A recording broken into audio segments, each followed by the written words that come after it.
ஆதியாகமம் 23ஆம் அதிகாரம். சாராள் 127 வருஷம் உயிரோடு இருந்தாள்.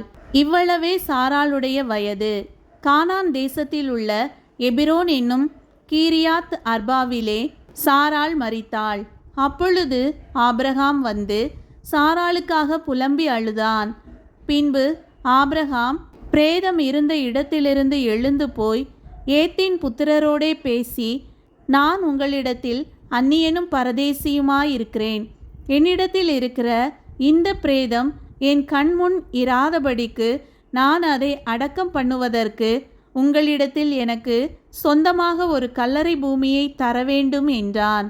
அதற்கு ஏத்தின் புத்திரர் ஆபிரகாமுக்கு பிரதியுத்தரமாக, எங்கள் ஆண்டவனே, நாங்கள் சொல்லுகிறதை கேளும்.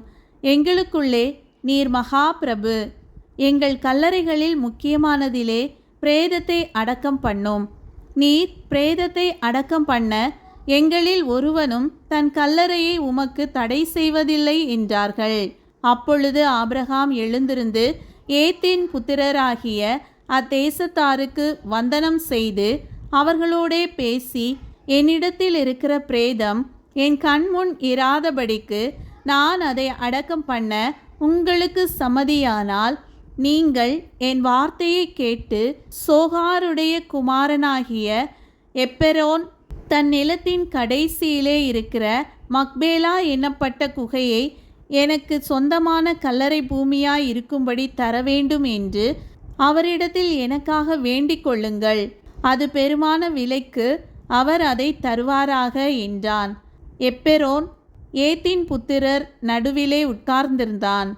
அப்பொழுது ஏத்தியனாகிய எப்பெரோன் தன் ஊர் வாசலுக்குள் பிரவேசிக்கிற ஏத்தின் புத்திரர் அனைவரும் கேட்க, ஆபிரகாமுக்கு பிரதியுத்தரமாக, அப்படி அல்ல என் ஆண்டவனே, என் வார்த்தையை கேளும்.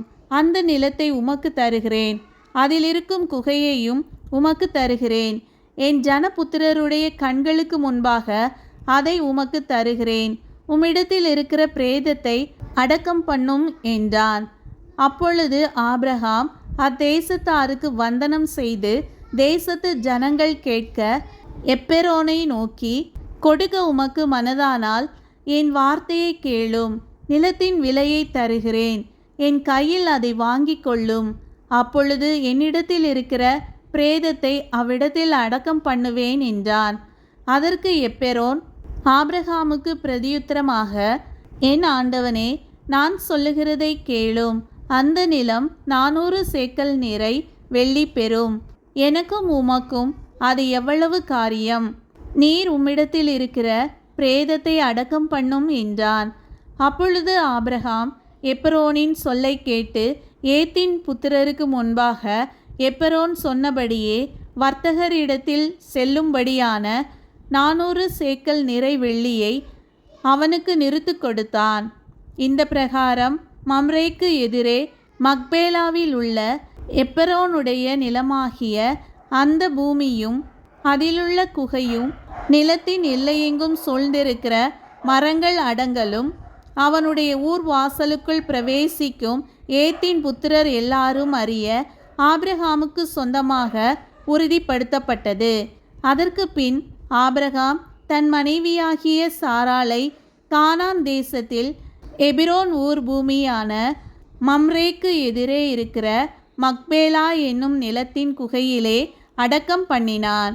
இப்படி ஏத்தின் புத்திரர் கையில் கொள்ளப்பட்ட அந்த நிலமும் அதிலுள்ள குகையும் ஆபிரகாமுக்கு சொந்த கல்லறை பூமியாக உறுதிப்படுத்தப்பட்டது.